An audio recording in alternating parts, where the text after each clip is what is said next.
नमस्कार दोस्तों, मैं टिक्कर चौधरी आप सभी का स्वागत करता हूं आपके अपने YouTube चैनल पीटी हिस्ट्री वाला पर। ठीक है, देखिए आज अपन अपनी क्लास को कुछ आगे करते हैं। कल अपन ने कुछ क्वेश्चंस पर डिस्कस किया था, इसके अलावा मैंने एक क्वेश्चंस भी पूछा था, तो उसके बाद में अपन बाद में चर्चा करेंगे। पहले अपन इस टॉपिक को थोड़ा आगे लेकर चलते हैं। ठीक है, आज अपन इससे आगे एक और शिलालेख पढ़ेंगे जिसे कहते हैं बसंतगढ़ शिलालेख। अभिलेख, अभिलेख कह दो या लेख कह दो, ठीक है। कहां से मिला है? खिमेल माता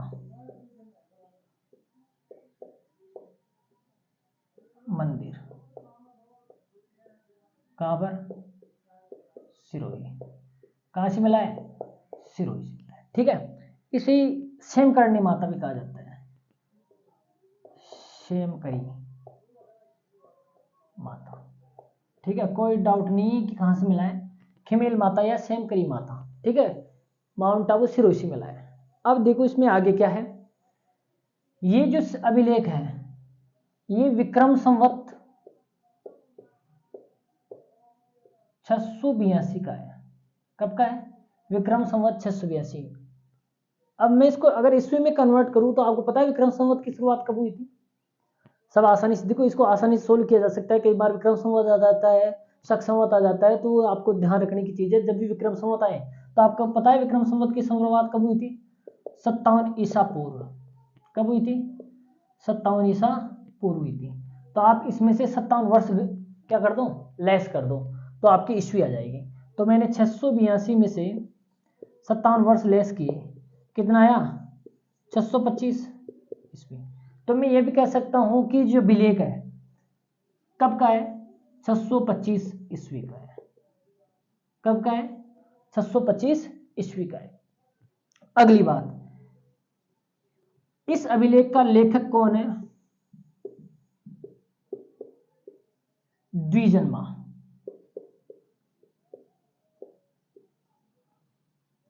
कौन है? द्विजन्मा। उत्कीर्णकर्ता कौन है?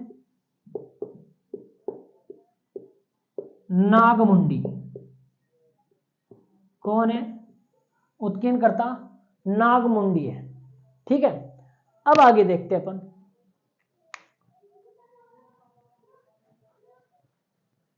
जो बसंतगढ़ अभिलेख है, इस अभिलेख में अर्बुदांचल के शासक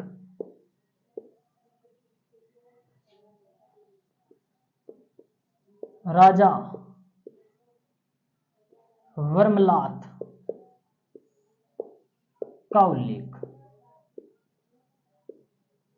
मैं ये कह सकता हूं कि इस अभिलेख, ये जो अभिलेख है ये किस वंश के शासक का अभिलेख है? राजा वर्मलात के समय का है। और ये किस वंश का है? चावड़ा वंश का शासक है। किस वंश का शासक है? चावड़ा वंश।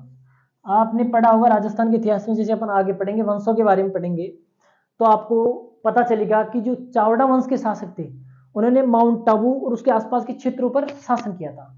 उस समय ये क्षेत्र है वो क्या कहलाता था? अर्बुदांचल कहलाता था। क्या कहलाता था?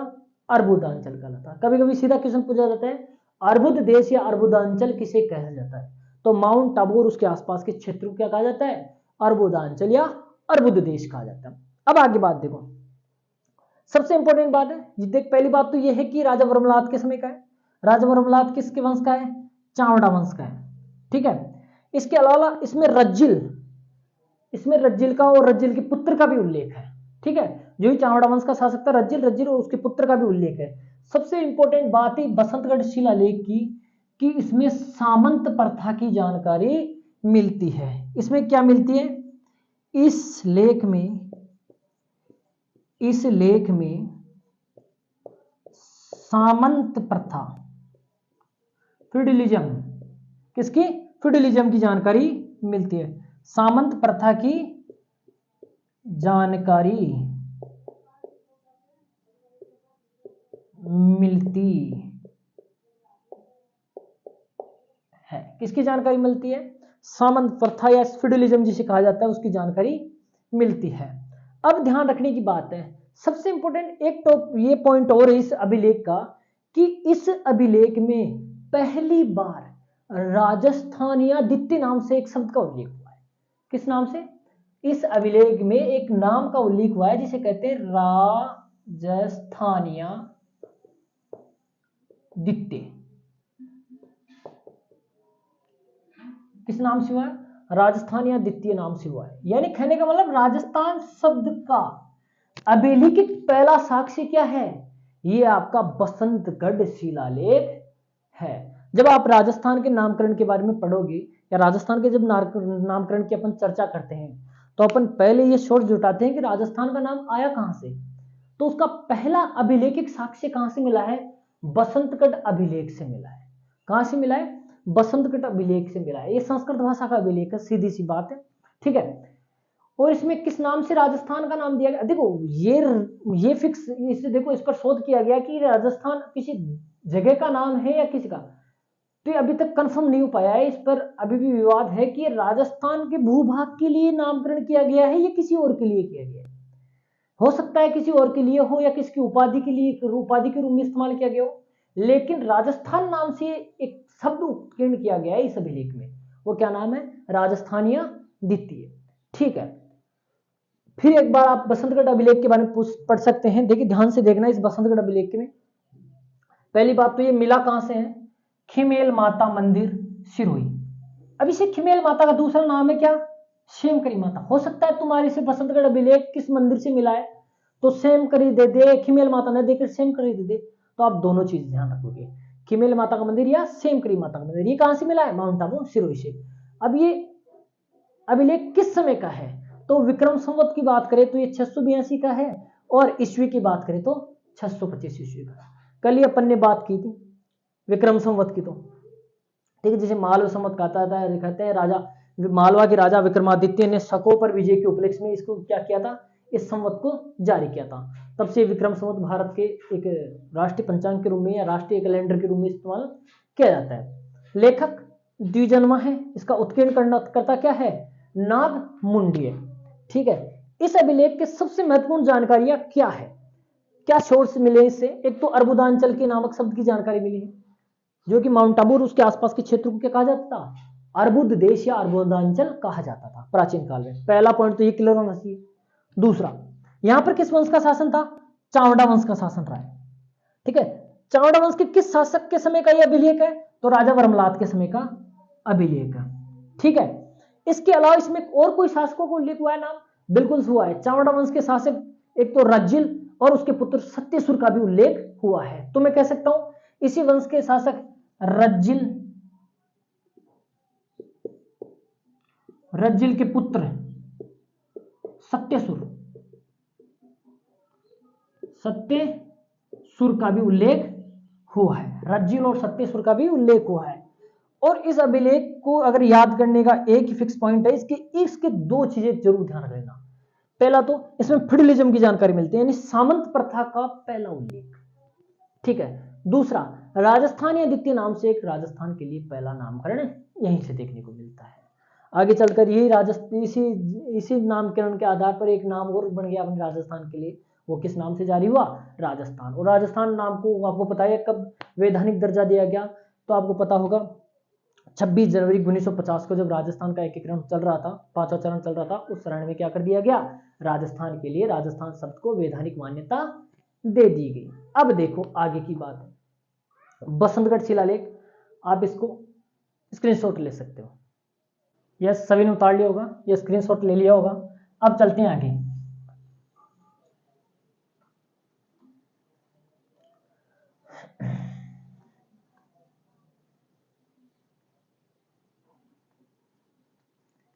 देखिए अगला अभिलेख है सामोली अभिलेख।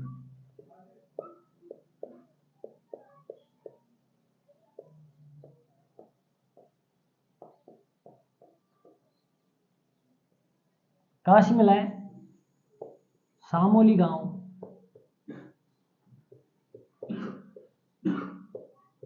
उदयपुर। कहां से मिला है? सामोली गांव, उदयपुर से मिला है, ठीक है। शामली अभिलेख कहां से मिला है? शामली गांव उदयपुर से मिला है। फर्स्ट पॉइंट इसका। समय किस समय का है? तो 646 ईस्वी का है। किस समय का है? 646 ईस्वी का है। इसकी लिपि कौन सी लिपि है? कुटिल लिपि। कौन सी लिपि है? कुटिल लिपि। ठीक है। भाषा कौन सी इसकी? संस्कृत। कौन सी भाषा में लिखा गया है? संस्कृत। अब देखिए ये जो अभिलेख है, इस अभिलेख में ये किसके समय का है? सबसे इंपॉर्टेंट बात है, तो ये मेवाड़ के गुहिल शासक, मेवाड़ के गुहिल शासक शीलादित्य के समय का है।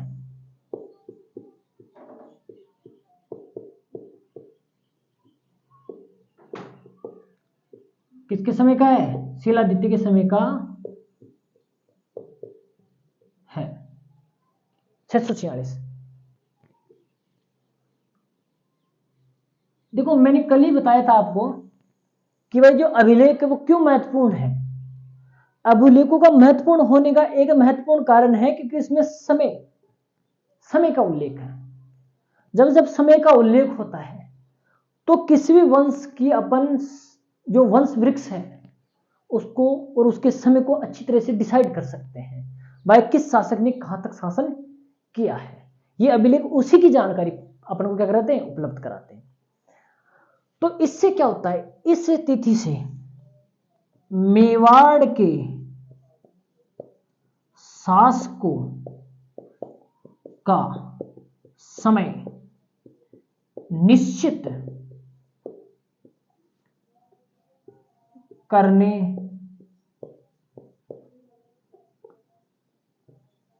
के लिए महत्वपूर्ण अभिलेख है।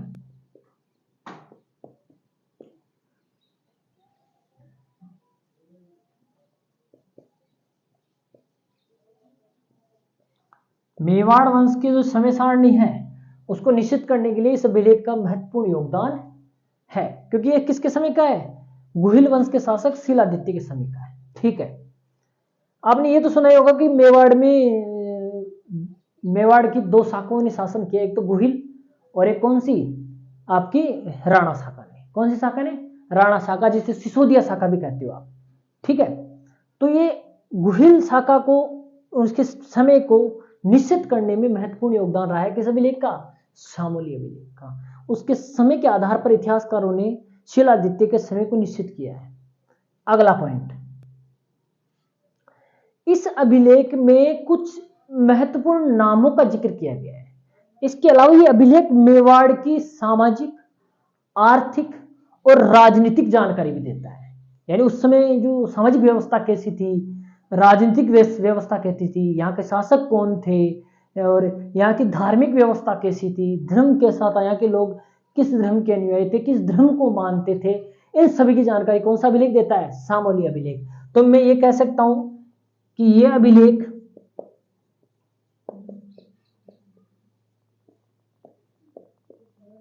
मेवाड़ की सामाजिक,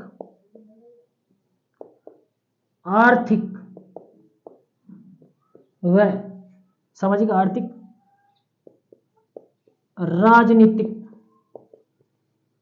व धार्मिक जानकारी देता है। क्या करता है? मेवाड़, ये अभिलेख मेवाड़ की सामाजिक, आर्थिक, राजनीतिक और धार्मिक जानकारी देता है। कहने का मतलब सोसाइटी कैसी थी, इकोनॉमी कैसी थी, पॉलिटी वहां यानी कहने का मतलब वहां का प्रशासन कैसा था और वहां का धर्म कैसा था, उसके बारे में जानकारी देता है। इसके अलावा इस अभिलेख में कुछ महत्वपूर्ण नामों का उल्लेख है। वो नाम बहुत ही अति महत्वपूर्ण है। ठीक है। यहां पर जैसे आगरा, वटनगर, अरणेगिरी, इसके अलावा अरण्यवासिनी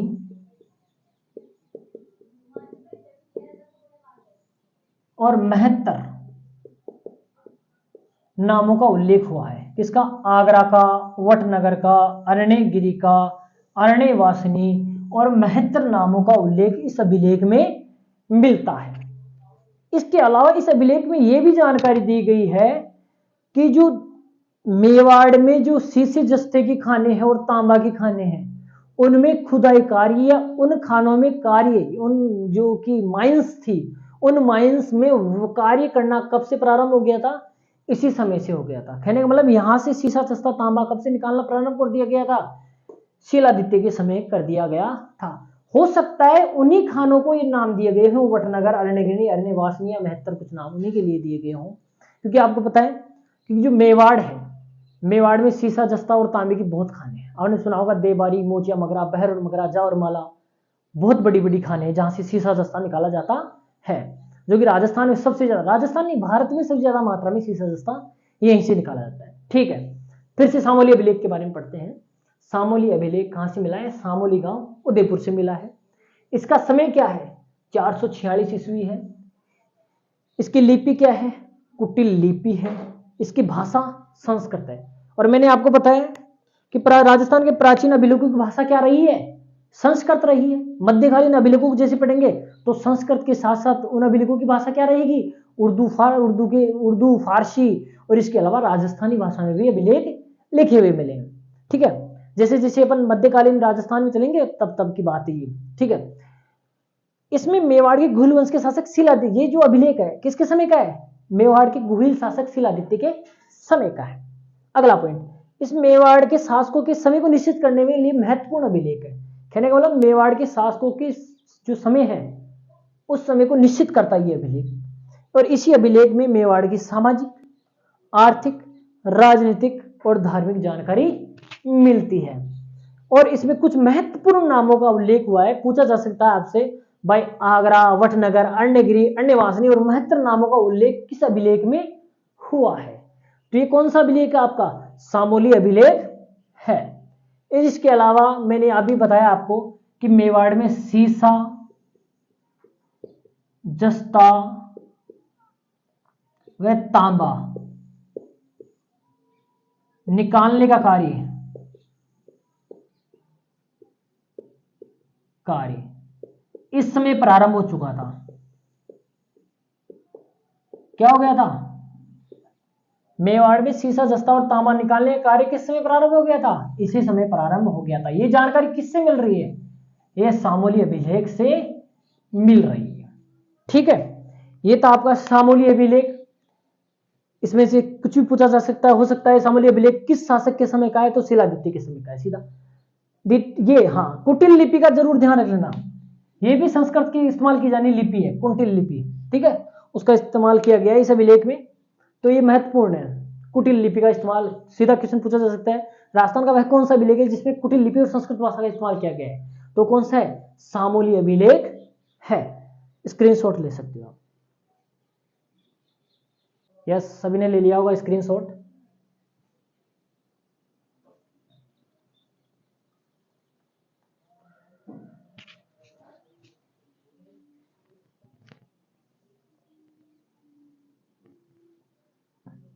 जैसे अपन मेवाड़ का इतिहास पढ़ेंगे उस समय भी अपन इन अभिलेखों की फिर से दोबारा चर्चा कर लेंगे। किस किस शासक, जिस जिस शासक के समय का ये अभिलेख है उस समय के अपन उस अभिलेख को वापस दोबारा से रिकॉल कर लेंगे। ठीक है, अब बात आती है कौन सा? अपराजित का अभिलेख।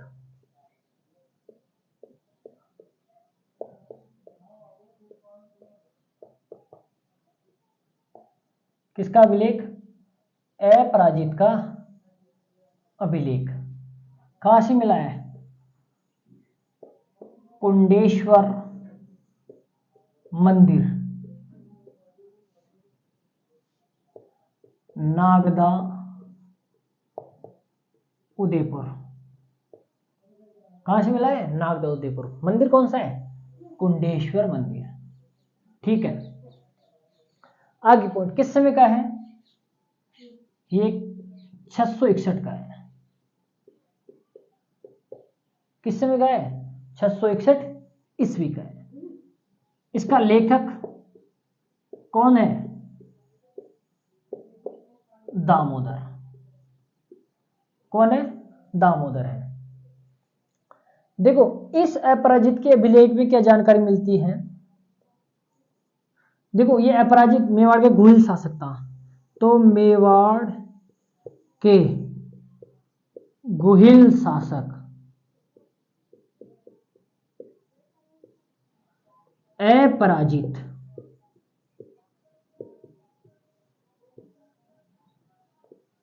की विजयों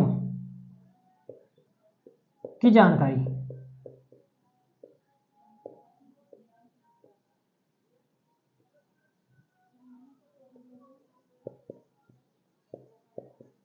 मिलती है। यानी मेवाड़ के गुहिल शासक अपराजित ने अपने समय में जो विजय की थी, जिस चीज को हराया था और युद्धों में विजय प्राप्त की थी, उन विजयों के बारे में जानकारी मिलती है। इससे ज्यादा इसका कोई और फैक्ट नहीं है, सीधा सा है कि जो अपराजित का अभिलेख है वो कहां से प्राप्त हुआ अपन को? कुंडेश्वर मंदिर, नागदा, उदयपुर। किस समय का है? 661 का है। लेखक कौन है? दामोदर है। इसमें मेवाड़ के शासक अपराजित, इसी के नाम से तो ये अभिलेख है, अपराजित का अभिलेख। अपराजित की विजय उसने कहां कहां पर फतेह की थी, कौन कौन से युद्धों में जीत हासिल की थी, उन युद्धों की जानकारी और उन विजयों की जानकारी किसमें मिलती है? इस अभिलेख में मिलती है। जो कहां से मिला है? कुंडेश्वर मंदिर, नागदा, उदयपुर से मिला है। ये आपको पता होगा नागदा, जिसे नागद्रह के नाम से भी जाना जाता था प्राचीन राजस्थान में। ठीक है, 661 का है, लेखक दामोदर है। ठीक है, आप इसका स्क्रीनशॉट ले सकते हो। ये उतार लिया होगा सभी ने।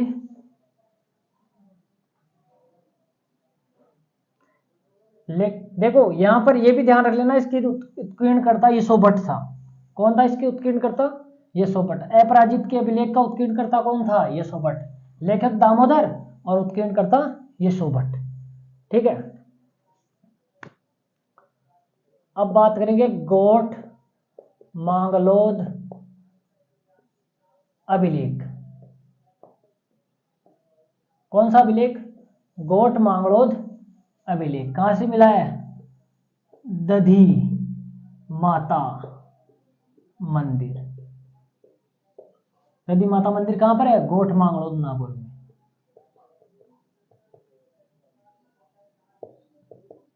नागौर में।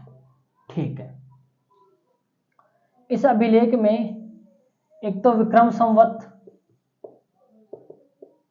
665 का उल्लेख है और एक इसमें गुप्त संवत 289 का उल्लेख है। ठीक है, कहने का मतलब मैं अगर इसकी तिथि निकालूं भाई किस समय का है, किस ईस्वी का है, तो आपको पता है विक्रम संवत जब भी आता है तो अपन को क्या करना है? 57 वर्ष लेस करने हैं। जैसे 57 वर्ष लेस करेंगे तो कितने बच जाएंगे? 608 ईस्वी का। अब आपको पता है गुप्त संवत की शुरुआत कब हुई थी?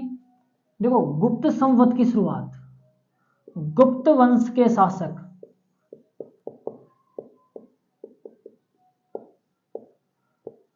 चंद्रगुप्त प्रथम के राज्यारोहण,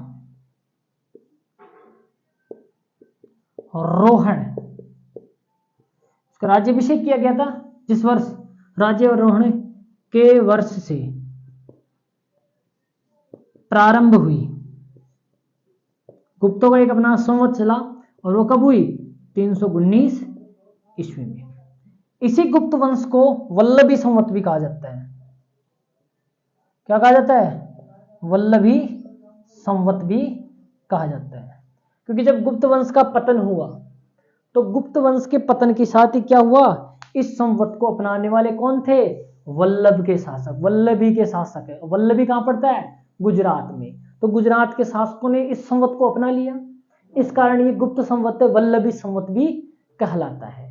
और इस गुप्त संवत का पहला उल्लेख मथुरा अभिलेख में हुआ है, जिसे J.S. फ्लीट ने प्रथम बार इसको क्या किया? नोटेड कर तिथि रूप में बताया।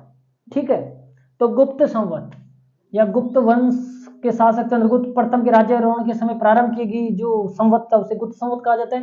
ये कब प्रारंभ हुआ? 319 ईस्वी में। तो इसका मतलब इसमें 319 ईस्वी जोड़ देता हूं मैं। जैसे 319 ईस्वी जोड़ूंगा तो कितना हो जाएगा? 9 9 दूनी 18, 8 1 9 1 10 की 0 और 1 3 608 ईस्वी। कितना हो गया? 608 ईस्वी। कहने का मतलब गोट मांगलोद अभिलेख या दधिमती माता मंदिर अभिलेख किस समय का है? 608 ईस्वी का है। यानी ये अभिलेख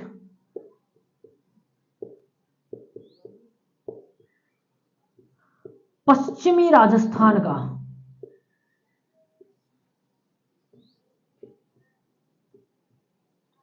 राजस्थान का सबसे प्राचीन अभिलेख है।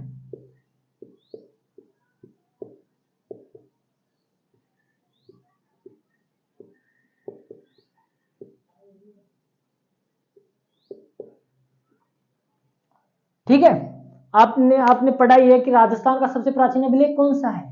तो बड़ली का शिलालेख कहां? अजमेर से, जो कब का है? 443 ईसा पूर्व का है। ठीक है, यह अभिलेख कब का है? ये 608 ईस्वी का है और ये पश्चिमी राजस्थान का सबसे प्राचीन अभिलेख है।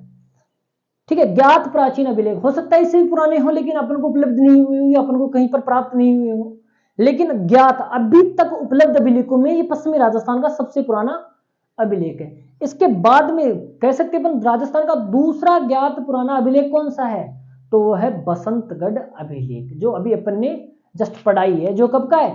625 ईस्वी का है, जिसमें आपके चावड़ा वंश की जानकारी मिलती है और फ्यूडलिज्म की जानकारी मिलती है, यानी सामंत प्रथा है उसकी जानकारी का महत्वपूर्ण स्रोत है।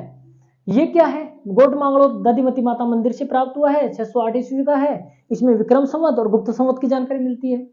इसके अलावा यह अभिलेख पश्चिमी राजस्थान का सबसे प्राचीन अभिलेख है। इसके अलावा सबसे इंपॉर्टेंट लाइन है इस अभिलेख की कि इस अभिलेख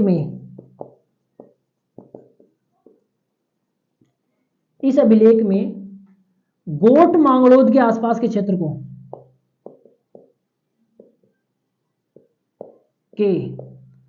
आसपास के क्षेत्र को उस समय, जिस समय यह अभिलेख लिखा गया है, उस समय दाहिमा क्षेत्र कहा जाता था। क्या कहा जाता था रे? दाहिमा क्षेत्र कहा जाता था। क्या कहा जाता था? दाहिमा क्षेत्र कहा जाता था। फिर से ध्यान रख लेना, यह पश्चिमी राजस्थान का सबसे प्राचीन अभिलेख है। दूसरी पॉइंट, इस अभिलेख में गोट मांगलोद के आसपास के क्षेत्र को क्या कहा जाता था? दाहिमा क्षेत्र कहा जाता था। क्योंकि देखो, आप अगर राजस्थान पढ़ते हो, राजस्थान का इतिहास, राजस्थान की ज्योग्राफी पढ़ते हो, तो आपको राजस्थान की ज्योग्राफी में राजस्थान के प्राचीन भूभागों के प्राचीन नामों के बारे में भी पढ़ना पड़ेगा। तो इन नामों के बारे में जिक्र कहां मिलता है अपन को? अभिलेखों में देखने को मिलता है। जैसे अपन ने अभी जस्ट इससे पहले पढ़ा, उसमें जैसे अपन ने पढ़ा, जैसे उदयपुर के आसपास के क्षेत्रों में कुछ प्राचीन नामों का जिक्र किया गया है, अरण्यवासिनी, अरण्यगिरी, है ना। उसी प्रकार इस गोट मांगलोद के आसपास के क्षेत्र को क्या कहा जाता था? दाहिमा क्षेत्र कहा जाता था। उसी प्रकार अपन ने पढ़ा बसंतगढ़ शिलालेख में कि भाई माउंट आबू उसके आसपास के क्षेत्र को उस प्राचीन समय में क्या कहा जाता था? अर्बुद देश कहा जाता था। तो कुछ महत्वपूर्ण इंपॉर्टेंट जानकारियां हैं, महत्वपूर्ण फैक्ट हैं, जहां से आपसे सीधा क्वेश्चन किया जा सकता है। हो सकता है कि आपको प्रत्येक अभिलेख को ध्यान से पढ़ना पड़े, क्योंकि इनसे बारे में डिटेल से पूछा जा सकता है कि गोट मांगलोद अभिलेख के बारे में कौन सा कथन सत्य या असत्य है। कुछ इस प्रकार के क्वेश्चन बनाए जा सकते हैं, जो कि अभी वर्तमान की जो क्वेश्चंस का ट्रेंड है वो ऐसा ही है। अब ऐसे मत समझना कि भाई सीधे ऐसे क्वेश्चन पूछेगा या पश्चिमी राजस्थान का सबसे प्राचीन अभिलेख कौन सा है, ये तो बिल्कुल भी आप उम्मीद मत कर लेना। अब जो वैकेंसियों का जो स्टैंडर्ड हो गया है वो अब यहाँ नहीं रहा है, अब स्टैंडर्ड यहाँ हो गया है। तो आपको इस स्टैंडर्ड की पढ़ाई नहीं करनी है, अब इस स्टैंडर्ड की पढ़ाई करनी है, तभी आपको सक्सेस मिलेगी, वरना ऐसे सक्सेस नहीं मिलेगी। क्योंकि आपको पता है कि कितने बच्चे इस कंपटीशन की दौड़ में दौड़ रहे हैं। तो ऐसे में आपको उन बच्चों से आगे सोचना होगा जो बच्चे इस लेवल तक की पढ़ाई कर रहे हैं। आपको यहाँ लेवल तक लेके जाना है अपनी पढ़ाई को। पीक तक पहुंचाना है। और एक बार आपने पीक तक अपनी पढ़ाई को पहुंचा दिया तो उसके बाद में आपकी सफलता को कोई भी नहीं रोक सकता है। ठीक है। और हो सकता है कि आपके आसपास के लोग आपको डिमोटिवेट करने की कोशिश करें, लेकिन किसी की भी बात पर ध्यान मत दो। हो सकता है आपको बार बार आसपास के लोग इस बात के लिए बार बार कहेंगे भाई कितने दिन हो गए, कोई फर्क नहीं पड़ना चाहिए आपके लाइफ में। दूसरा आपके बारे में क्या सोच रहा है, क्या नहीं सोच रहा है, किसी की चीज की फिक्र मत करो। आप केवल अपने लक्ष्य की ओर ध्यान दो। और जिस दिन लक्ष्य अचीव हो गया ना, वो जो लोग आपको ताने दे रहे थे, आपके बार बार आपकी आलोचना कर रहे थे, वही एक दिन आपको आकर कहेंगे यार ये बंदा पढ़ाई करता था। ठीक है। तो लगे रहो और मेरे साथ हमेशा बने रहो, क्योंकि आपको इतिहास में नए नए फैक्ट जानने को मिलेंगे और नई नई जानकारियां मैं आपको प्रोवाइड करवाते रहूंगा। जय श्री राम। खम्मा गणी।